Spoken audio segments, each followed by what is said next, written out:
Hello everyone and welcome back. I'm in the kitchen now with the kohlrabi I was painting before, and I've got to start preparing dinner. The pictures came out okay. I've attacked them with digital paint since to make the actual final image. I really enjoyed splashing around with paint. Now I've got to tackle this. It feels a real shame to cut it. What you've got to do, apparently, oh god, it's really tough, is peel the outer layer. It's like a, I should grow that. I'm going to grow this. I wonder if you can, like, turn it. Let's see. I think if you put in a bit of water. Anyway, see what it does. I've popped it in there.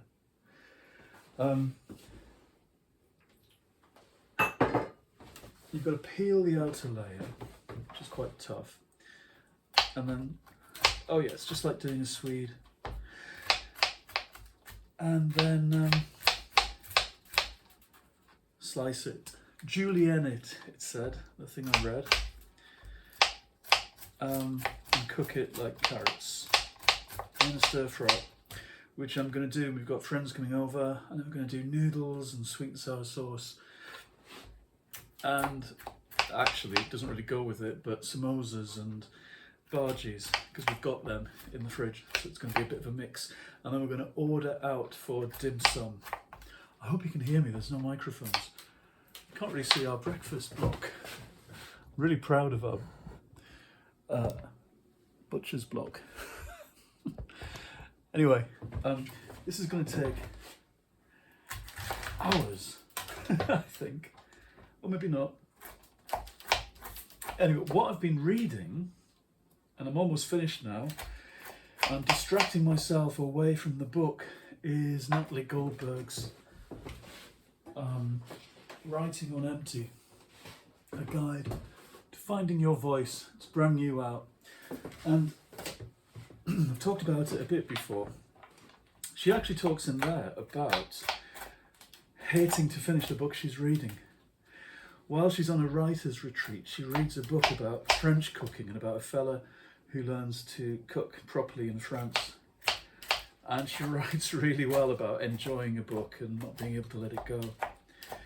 It's a really interesting book, hers, I think, all set during the COVID time, and about being unable to write or losing faith after 15 books of her own and all these years of teaching, losing a bit of faith with it all and having to relearn what it's all about.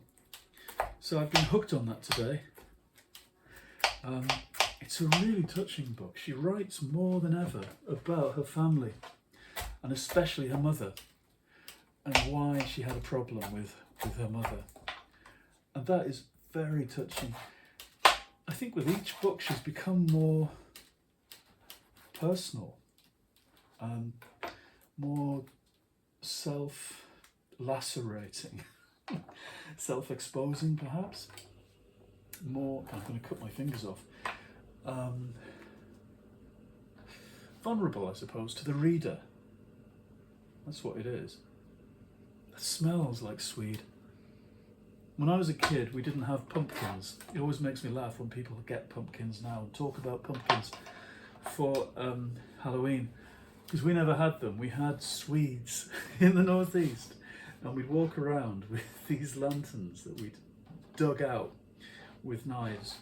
You know, our fingers were bloody and bleeding and scratched to bits, because actually it's really hard to dig out a Swede. When we found out what pumpkins were like much later, it was a real shock. They're so easy compared, and there's still half of this left till later. Look, I've no idea what this is going to be like. Oh, that cuts quite easily now. Anyway, so I'm finding the Natalie Goldberg really quite touching, and it's a very short book. So I'm going to finish it, I think, tonight. Maybe even before people come round for the evening. Which will be a shame in a way. I don't want it to finish.